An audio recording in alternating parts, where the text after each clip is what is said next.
If you are experiencing foundation issues, get a free estimate from Ox Foundations. We welcome Coach Andrew Zhao to our Coach's Corner segment this morning, the head football coach of the Sylacauga Aggies, and the beat goes on. A big win down at Beauregard last Friday night. Talk about that game. Man, great game. Guys came out, played hard, understood the significance of what we were trying to get done, and started faster than we've done before. Guys really played hard, and we're able to get some young guys in late as well. But man, what a game for us. Kind of a messy environment there, wasn't it? Oh yeah, it was. You know, that was a concern early because we wanted to throw the ball, and we didn't get a chance to as much as I would like to. So we had to go to our ground game, and we had to really stop what they were bringing. And but yeah, it was raining right up until 7 o'clock. I'm told that Sylacauga's got this young running back. He's a junior, and you know, he just continues to get over 200 yards and 4 or 5 touchdowns. Who is this guy? Oh man, what a good one, man. Malik's done a great job, and that line in front of him has done a great job. I challenged him at the beginning of the year.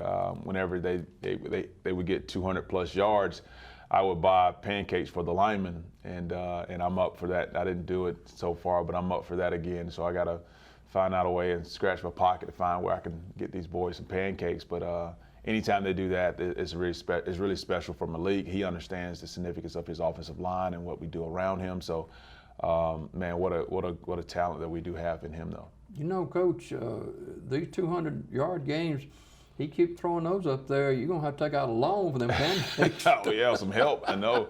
Started getting some coaches to tip in and to help me out buddy, a little you need bit. to help me here a little bit. Yeah, that's right. But, you know, and he's just a junior. That's good to know, too. It is. And, you know, we're trying to get some noise about him for his college eventually. But, you know, he's one of the top running backs, I believe. And I'm a little biased but just watching him from when he was a freshman, watching film from freshman, sophomore year, he's definitely one of those guys that needs to be a little bit more recognition from the college ranks.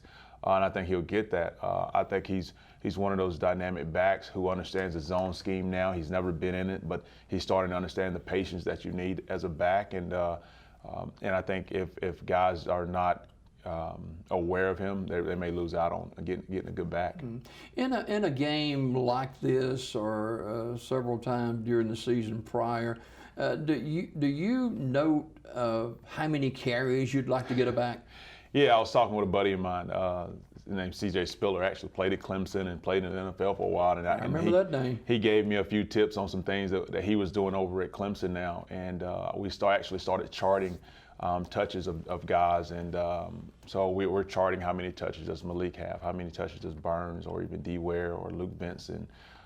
Some of the guys are just, I mean, any guy who touches the ball. And there's several reasons why you do that. Yeah, we want to make sure that we're getting them the ball. I think it's apparent that those guys are very talented, and we need to make sure they at least get their touches. D. Ware didn't get but maybe 1 or 2 touches the last game, so I have to do a better job with that.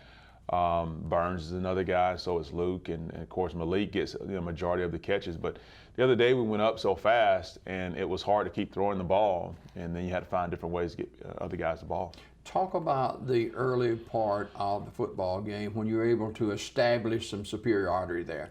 Yeah, it's just you have to, you know, that's when the most focus has to be for your team, because if you go up 2 or 3 touchdowns pretty quick, there could be you can lower your level of play. And we want to play to a certain standard the entire game. So we're constantly preaching to our guys throughout the game and of course, in halftime and the end of it. But that we have to continue to play hard, continue to play to a certain standard we've sort of set ourselves up for. So, yeah, it's very tough sometimes if you have an immature team. Our guys are very mature, and I think they've handled it for the most part as well as a 16, 17-year-old kid can. You mentioned the offensive line, and you know, you got to be proud of those guys. Very proud of those guys. They've really done a great job all year, and they've really accepted the challenge of trying to make sure Malik scores and trying to keep Brayson clean. So it's a personal thing. Yeah, it's a personal thing. So two things we have to do is get Malik into the end zone and pave the way for him, but definitely keep Brayson upright and keep him clean. Defensively, for Sylacauga, you come through a stretch there where your defense hasn't been on the field a whole heck of a lot. And, you know, you've got Talladega, which is Sylacauga is a favorite in that game tomorrow night. Talladega's had some ups and downs and COVID issues with other schools, hadn't been able to play a lot. But your defense continues to be on the side of the football that you got to get more work from them, and they got to improve as well. Yeah. The defensively, they've gotten better throughout the year, and coaches continue to work some things. I think our defensive line has really improved with some of the rotation Coach Crawford has over there.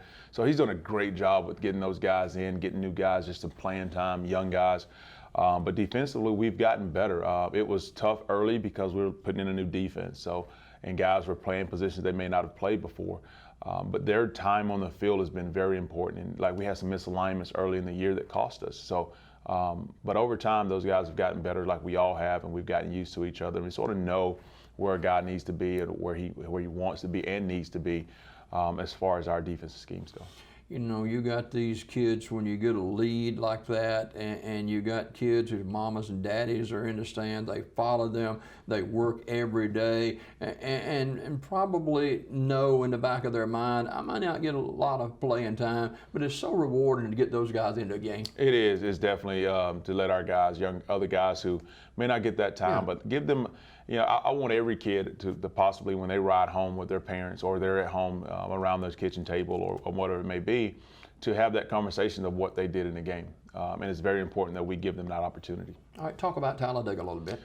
Very talented, scary. I know their record does not indicate what kind of talent they have on the field. And when you have a talented team like Talladega, they are tough. If you give them momentum. And with athletes like that, their quarterback's dynamic, their receivers can run. Defensively, they fly around. So I'm not sure who they've been playing from a standpoint of the other teams, but when I see and I cut on film, I see a very talented team and a very dangerous team because, like I said, they've definitely got talent. It's got to be a challenge for the coaching staff at Talladega because, you know, there hasn't been much continuity at all because they play a game, you have a game canceled, you play another game, you have another game canceled. It's been a tough year there for them. Yeah, and when you have that up and down sort of year like that, you really have to have that mature team and that focus on what you're doing. And we did that for about a week or two there.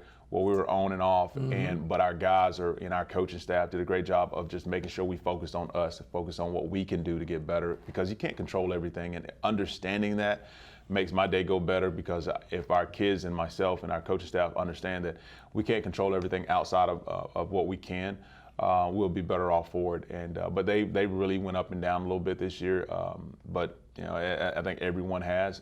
You just have to be able to adjust to it.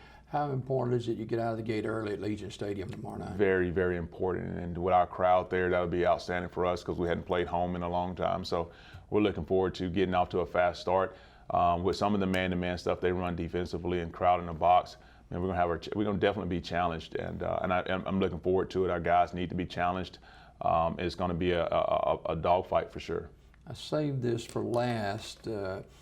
Social media can be an excellent tool to use, but it also can be a tool that causes confusion and reports flying everywhere about Sylacauga High School. 50% of the students tested positive for COVID. The football team has got this many players that's not going to play, and we don't know if we are going to play. So address that this morning. Yeah, I think it's definitely, we've been told about the social media. I'm not on social media that much, but I have been told there's not 50% of our kids who have in Sylacauga High School who have COVID. There are some. We do have some kids that are being quarantined. Even we have like 3 or 4 players that are being quarantined because they were in a classroom. So no, that's false. We do have some kids that with potential starters last week that's going to have to sit out this week as well, and maybe even the next week because of how it failed. I mean, I was notified Friday about 1:30, 2 o'clock that our kids had to be quarantined. So, and there were 2 starters. So they sat out. But yeah, we're doing what we can and do what we're supposed to. We did everything we could. And from administration, I told administration, hey, just let me know what I need to do, and we'll do that. But yeah, there's no 50% of our students, because if it was, I mean, everyone would be out of there. Yeah. Kick time 7 o'clock tomorrow night. Sylacauga hosting Talladega, big region game at Legion Stadium. And Coach, appreciate you coming by today and continued success. Yes, sir. More Daybreak right after this.